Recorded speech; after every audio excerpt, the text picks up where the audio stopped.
Hello, and welcome back to Super Mario Mayhem. In the last video, we played some pinball, and in this video, we're going to be wrecking some stuff. This is versus Wrecking Crew. Now, if you're familiar with the NES lineup, you might expect this game to be somewhat similar to the NES version, but you'd be wrong.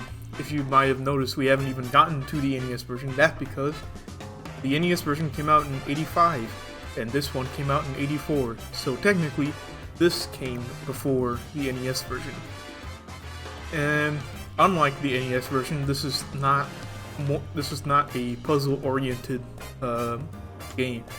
This is more action-oriented, much like an arcade game. So you know, there's not 100 levels to beat, unlike the NES version. Which, by the way, I'm dreading that. Can't wait to do all 100 levels of Wrecking Crew on NES. Wink, wink, I'm not. But I haven't played this one yet. It is a single-screen arcade game, so none of the stages really change that much other than the object placement. The gameplay is still controls like it does in the NES version. You play as Mario as a demolition expert, and you're busting down all the walls to complete the stage. And that's basically the gameplay loop. Is you just bust down all the walls. Other than that, let's just get into it. Start the game. As we see, we have completely different music, and as far as I know, there's only like one enemy type, and there's these French guys. Their behavior is basically they walk around, and if they see a ladder, they are going to climb that up, and they do that for every instance they encounter a ladder.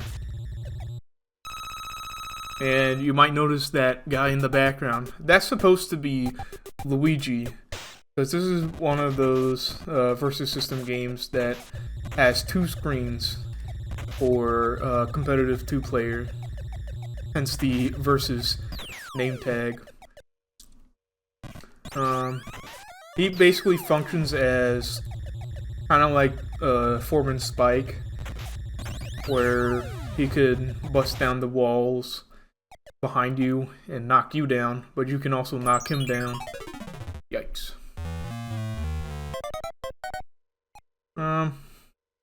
Yeah. Strange that Luigi in this game is pink. Obviously, if you have a second player playing this with you, they obviously get to play as Luigi. Uh-oh.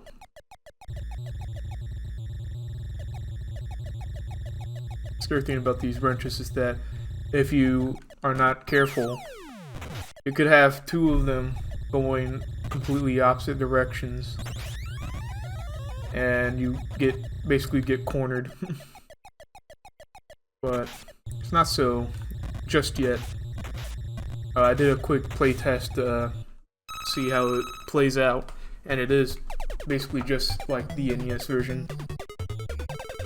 Even has the same bonus stage where you have to find the coin within the walls. Obviously, it doesn't have Luigi in there to compete with you.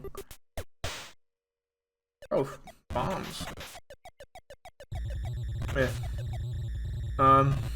Oh yeah, as you go farther into the level, as you go into farther levels, you get introduced to bricked walls, which take more hits to destroy.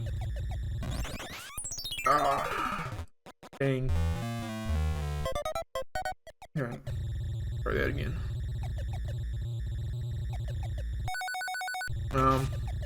Luigi is kind of scary in this game because apparently, from what I'm seeing, and go. He can smash the walls behind you much faster than you can. So if you're like climbing up and hoping to knock him down, it's kind of hard to do that if he's climbing up with you. Alright, cool. I'm also noticing that once you climb a ladder, you have to commit to it. Well, I guess you can back then, but you can't like stop midway in a ladder. And here we have the dark gray brick walls, which take 3 hits to take down. I don't think there's power-ups for you to collect in this. That's like a thing that you can get. There's like an item you can get in the NES version, the golden hammer, which basically breaks every type of wall in one go. But I don't think that's a thing in this version, or at least in this game. Man, we're just playing mean. By mean, I guess it makes sense.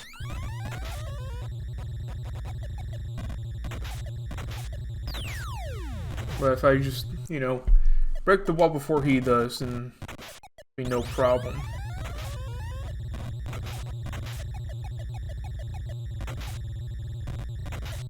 Yeah, that's pretty much all there is to this game. It's just smashing walls for as long as you can.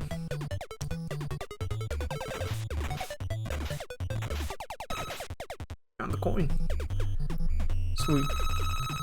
I want to see if I can beat that high score. I probably will, considering that I gave myself more lives to use. Luigi. Prankster. Oh.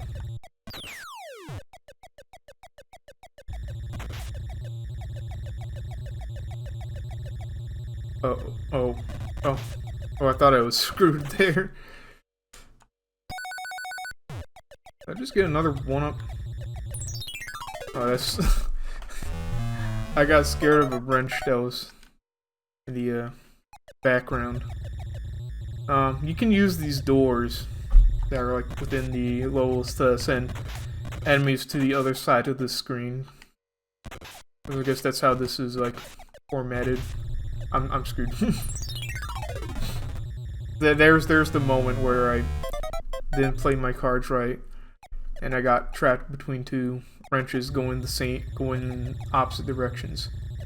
Uh-oh.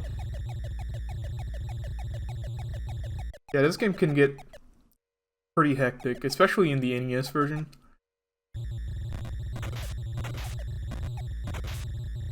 Where there's many different types of enemies. And it's also more puzzle focused, so they do have like a set like solution that they're expecting you to do.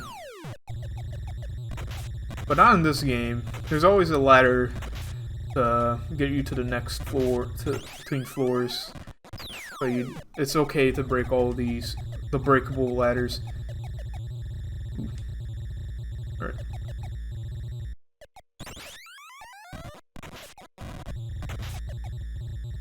You also want to watch out for that fireball. Ooh. I didn't notice that guy.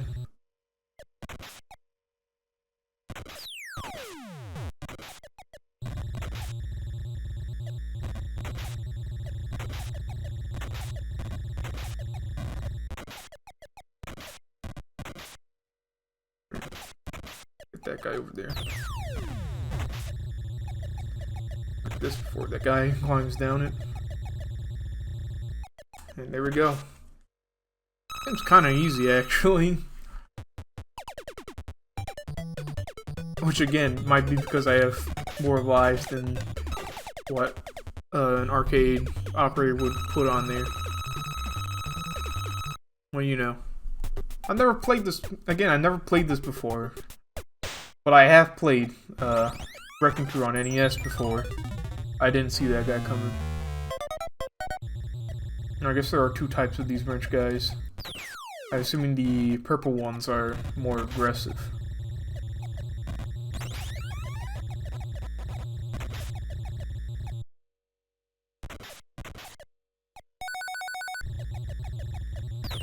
I think I'm getting too many extra lives. I was screwed there anyways. Damn. Alright. Gotta be extra careful. That guy's gonna go. Yep, there we go. Yeah, as I saw there, you can send enemies into the background. But you also want to be careful because you can also send enemies into the foreground.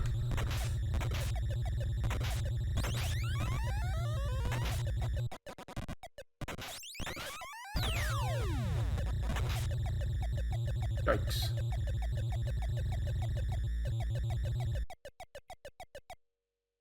Alright. I feel like this game was more designed with the competitive two-player in mind, because playing it alone is just like a little bit kind of empty. But I guess with a friend, it can be a little bit more interesting.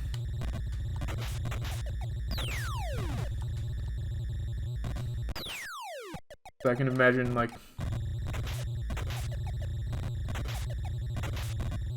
in the match. Luigi just saved me there from that fireball. Ah, dang it. Alright. It's my last life.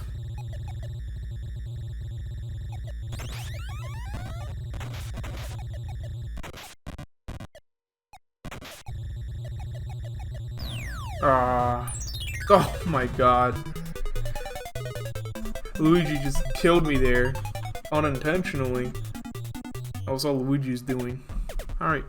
That's it for versus Wrecking Crew. Coming in as someone who's played the NES version, you know, it's an interesting alternative to the puzzle-style gameplay of the NES version. But again, playing this alone doesn't have that much impact. Maybe if you were playing against someone else, it might be a different story, but, you know, I'm playing most of these games by myself. I don't have someone else willing to play this game with me. Or maybe I do. I do have a friend that I could probably convince. But, who knows. Not for this series, though. But that's going to be it for this video. Join me next time, and we'll be going back to the Game & Watch for a few more games. I'll see you next time.